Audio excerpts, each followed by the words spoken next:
நம்ம ஒரு குற்றவாளிக்கு அதிகபட்ச தண்டனையா என்ன நினைக்கிறோம்? மரண தண்டனை. அந்த மரண தண்டனையை கொடுத்த உடனே அந்த குற்றவாளியை தூக்கில போட்டுருவாங்களா அப்படின்னு கேட்டீங்கன்னா கண்டிப்பா கிடையாது. ஏன்னு வீடியோ ஃபுல்லா பார்த்து தெரிஞ்சுக்கோங்க. ஹாய், எல்லாருக்கும் வணக்கம். நான் அட்வொகேட் பூஜா முத்துக்குமரன். இந்த மாதிரி லீகல் அப்டேட்ஸ் பார்க்கணும்னு நினைச்சீங்கன்னா நம்ம பேஜை மறக்காம ஒரு ஃபாலோ பண்ணிக்கோங்க. ஒரு குற்றவாளிக்கு மரண தண்டனை கொடுத்துட்டாங்க அப்படின்னா, அதாவது ட்ரையல் கோர்ட்ல அவங்களுக்கு மரண தண்டனை கொடுத்துருக்காங்க அப்படின்னா அது ஹைகோர்ட்க்கு கன்ஃபர்மேஷனுக்கு போகும். ஹைகோர்ட் கன்ஃபார்ம் பண்ணா மட்டும்தான் அது வேலிடே ஆகும். அப்போ அந்த குற்றவாளி சுப்ரீம் கோர்ட்டுக்கு மேல்முறையீடு செய்யலாம். அப்படி அந்த குற்றவாளி சுப்ரீம் கோர்ட்டுக்கு மேல்முறையீடு போகும்போது அங்கேயும் அதை கேன்சல் பண்ணிட்டாங்க அப்படின்னா அவங்க ரிவ்யூ பெட்டிஷன் ஃபைல் பண்ணலாம். அந்த ரிவ்யூ பெட்டிஷனும் கேன்சல் ஆயிடுச்சு அப்படின்னா பிரசிடென்ட் கிட்ட மர்சி பெட்டிஷன் ஒன்று ஃபைல் பண்ணுவாங்க.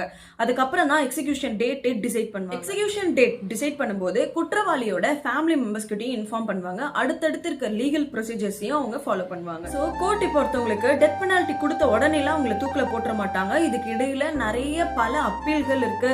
மர்சி பெட்டிஷன், ரிவ்யூ பெட்டிஷன், இந்த மாதிரி பல லீகல் வாய்ப்புகள் கொடுத்ததுக்கு அப்புறம் தான் டெத் பெனால்ட்டியே கொடுப்பாங்க. இந்தியாவின் லீகல் சிஸ்டம்ல ஒரு உயிர் சம்பந்தப்பட்ட விஷயத்தை உடனே எல்லாம் டிசைட் பண்ண மாட்டாங்க. எல்லா வாய்ப்புகளும் கொடுத்த பிறகுதான் ஃபைனல் டெசிஷனே எடுப்பாங்க. இந்த டெத் பெனால்டி, அதாவது மரண தண்டனை பத்தி நீங்க என்ன நினைக்கிறீங்க? ஒரு குற்றவாளிக்கு எந்த தண்டனை கரெக்டா இருக்கும்னு நீங்க நினைக்கிறீங்கன்னு கமெண்ட்ல சொல்லுங்க.